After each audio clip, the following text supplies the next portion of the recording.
मैं डॉक्टर शशिकला गुप्ता, सह आचार्य रसायन विज्ञान। कल हमने देखा था आदर्श व्यवहार से विचलन। आज हम देखेंगे आदर्श व्यवहार से विचलन के क्या कारण हैं। गैसों का अणुगति सिद्धांत आदर्श गैस की व्याख्या करने में पूर्ण सफल रहा, परंतु वास्तविक गैसों के आदर्श व्यवहार से विचलन की अणुगति सिद्धांत द्वारा व्याख्या करना संभव नहीं है, जब तक कि उनके दो अभिग्रहितों में आवश्यक सुधार नहीं किया जाता। तो ये जो दो अभिग्रहित जिनके सुधरे हुए रूप हैं वो इस प्रकार है। पहला है, गैस के अणुओं का आयतन संपूर्ण गैस द्वारा घेरे गए आयतन की तुलना में नगण्य है। ताप और दाब की सामान्य अवस्था में यह अभिग्रहित सही है, क्योंकि इस अवस्था में गैस के अणु का आयतन गैस का आयतन का लगभग 0.014% होता है, जो कि नगण्य होता है। परंतु उच्च दाब पर गैस के आयतन में पर्याप्त कमी आती है, जबकि गैस के अणुओं का आयतन वही रहता है। ऐसी अवस्था में गैस के अणुओं के आयतन को संपूर्ण गैस द्वारा घेरे गए आयतन की तुलना में नगण्य नहीं माना जा सकता, क्योंकि इन परिस्थितियों में गैस के अणुओं का आयतन गैस के आयतन का लगभग 1.4% हो जाता है। अतः गैस के अणुओं की गति के लिए कम स्थान रह जाता है तथा अणु पास पास आ जाते हैं। निम्न ताप पर भी संपूर्ण गैस का आयतन इतना कम हो जाता है कि गैस के अणुओं का आयतन बहुत कम हो जाता है, और इस स्थिति में हम उसको नगण्य नहीं मान सकते हैं।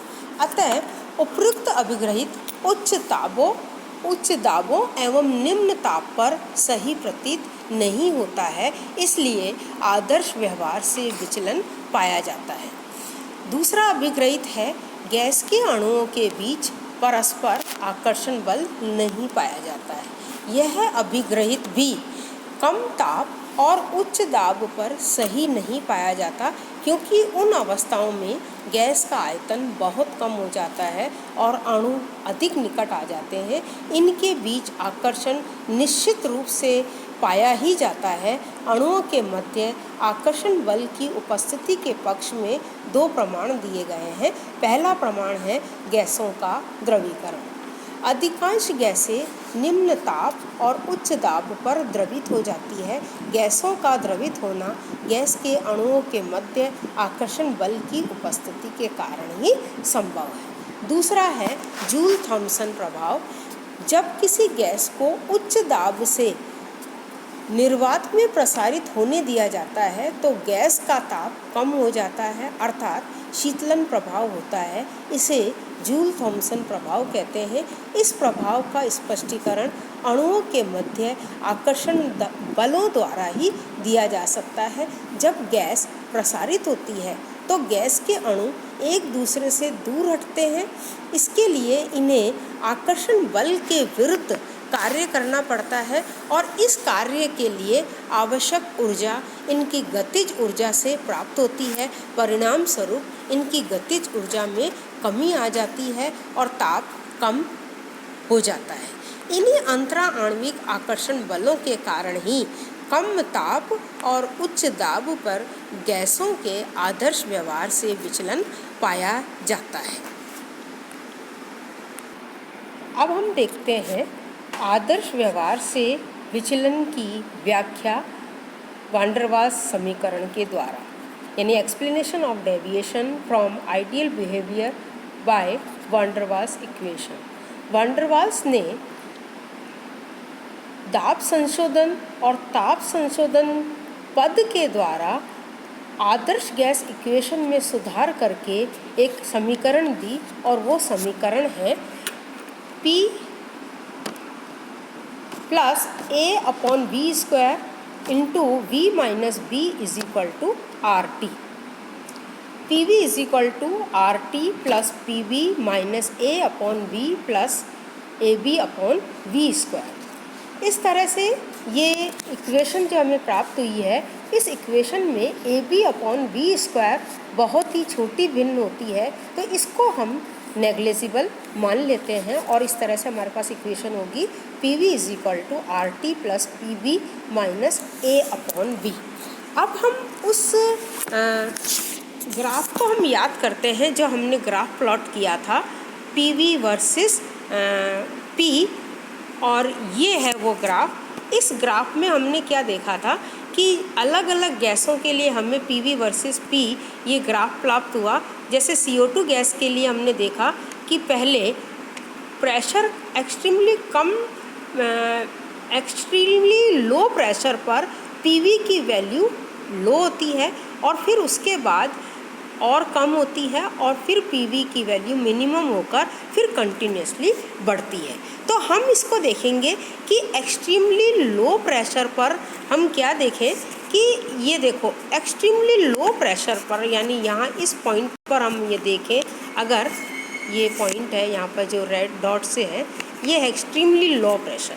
एक्सट्रीमली लो प्रेशर पर क्योंकि हम ये जानते हैं कि ये ideal gas equation PV = RT, तो जब हम प्रेशर बहुत कम कर देते हैं तो हम ये जानते हैं कि उस कंडीशन में इसका जो दाब संशोधन जो पद है, ये जो आपको दिख रहा है, ये A/V², और आयतन संशोधन पद यानी B, ये दोनों नेग्लिजिबल हो जाते हैं। तो उस अत्यंत कम दाब पर ये जो वैन डर वाल्स इक्वेशन है वो हो जाती है PV = RT, यानी उस स्थिति में ये गैस आदर्श गैस के जैसे व्यवहार करती है। फिर उसके बाद जब हम लो प्रेशर की बात करते हैं, एट लो प्रेशर, तो हम क्या देखते हैं कि जब हमने उसका प्रेशर कम किया तो वॉल्यूम ज़्यादा होगा, और उस कंडीशन में हम इसके B की वैल्यू को हम नेगलेक्ट कर देते हैं, और उस तरह से जो हमारी इक्वेशन है, ये इक्वेशन हो जाएगी P + A/V² × V = RT। यहाँ B हमने नेगलेक्ट कर दिया, तो जो वैन डर वाल्स इक्वेशन है वो हो जाएगी PV = RT - A/V। तो कम दाब पर हम क्या देखते हैं कि PV = स्मॉलर देन RT। तो जैसे जैसे हम इसका दाब बढ़ाते हैं आयतन कम होता है और A/V का मान बढ़ता है, इसलिए PV का मान कम होता है और कर्व में हमें एक डिप्रेशन, इस तरह से हमने देखा ना, कर्व में ये इस तरह से डिप्रेशन देखने को मिलता है। जो हमने देखा ना, ये कर्व है और इस कर्व में ये डिप्रेशन है, तो ये इस तरह से हमें ये डिप्रेशन देखने को मिलता है। तो दाब P और कम करते हैं तो B को हम नेगलेक्ट नहीं कर सकते हैं, क्योंकि फिर PV और जो है वो इंक्रीज़ होता जाता है।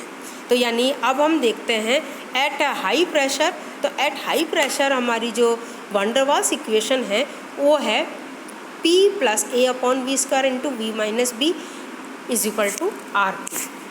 और हम इस इक्वेशन को इस तरह से भी लिख सकते हैं P × V - B + A/V², V - B = RT, और P × V - B + A common लेके, और हमने विद इन ब्रैकेट हमने लिखा A/1/V - B/V² = RT। हम इस तरह से भी लिख सकते हैं।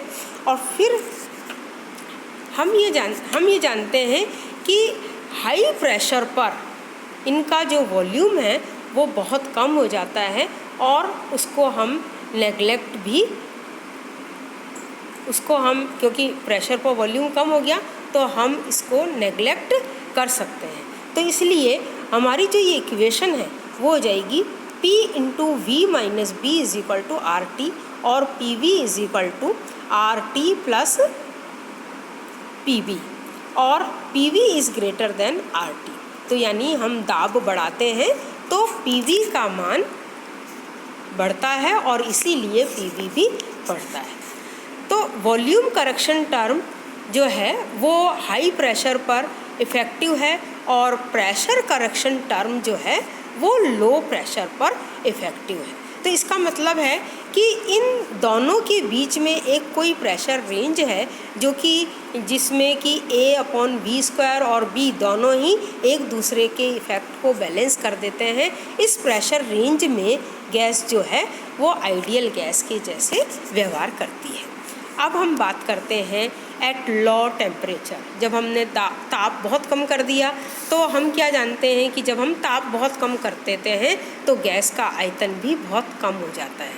और हम वैन डर वाल्स इक्वेशन को हम ये इस तरह से लिख सकते हैं, PV = RT PV - A/v² और PV = RT - A/v - PV। ये इस तरह से हम इस आइडियल गैस इक्वेशन को लिख सकते हैं। तो कम ताप पर क्योंकि आयतन कम हो जाता है तो A/v बढ़ जाता है और A/v - PV भी बढ़ जाता है। तो PV की वैल्यू कम होती है और गैस जो है वो आइडियल गैस से यानी आदर्श गैस से विचलन को दर्शाती है। अब हम बात करते हैं हाई टेम्परेचर की। तो जब हमने ताप बढ़ा दिया तो गैस का उसका आयतन बहुत कम हो जाता है। उस कंडीशन में हम दाब संशोधन टर्म और आयतन संशोधन टर्म यानी A/v² और B को हम नगण्य मान सकते हैं और वो इक्वेशन हमारी हो जाएगी PV = RT। और इसलिए हम कहते हैं कि उच्च ताप पर गैसें जो है वो बहुत कम विचलन दर्शाती है आदर्श व्यवहार से। अब हम देखते हैं कि जो हमने अपने ग्राफ में देखा था कि जब हमने हाइड्रोजन और हीलियम में हाइड्रोजन हीलियम के लिए जब हमने ग्राफ प्लॉट किया था तो हमने क्या देखा था कि PV वर्सेस P जो हमने ग्राफ प्लॉट किया तो हाइड्रोजन और हीलियम की जो ग्राफ हमें प्राप्त हुई वो सीधी रेखा प्राप्त हुई कि उसमें ऐसा नहीं हुआ कि PV का मान पहले कम हुआ और फिर उसके बाद PV का मान मिनिमम पहुंचा और फिर बढ़ा। इनमें प्रेशर के साथ PV का मान लगातार बढ़ रहा है। तो ये हाइड्रोजन और हीलियम गैसें ये अपना अपवादिक व्यवहार क्यों दर्शाती है, यानी exceptional behaviour of hydrogen and helium.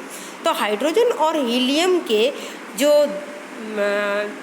मास होते हैं ये बहुत कम होते हैं और इन मास के कम होने के कारण इनमें फोर्स ऑफ अट्रैक्शन वो नगण्य मान लिया जाता है। और फोर्स ऑफ अट्रैक्शन नगण्य मान लिया इसका मतलब A/v² इनके लिए नेग्लिजिबल होता है। तो इसलिए हमारी जो वैन डर वाल्स इक्वेशन है इनके लिए वो इक्वेशन हो जाएगी P × V - B = RT और PV = RT + PV।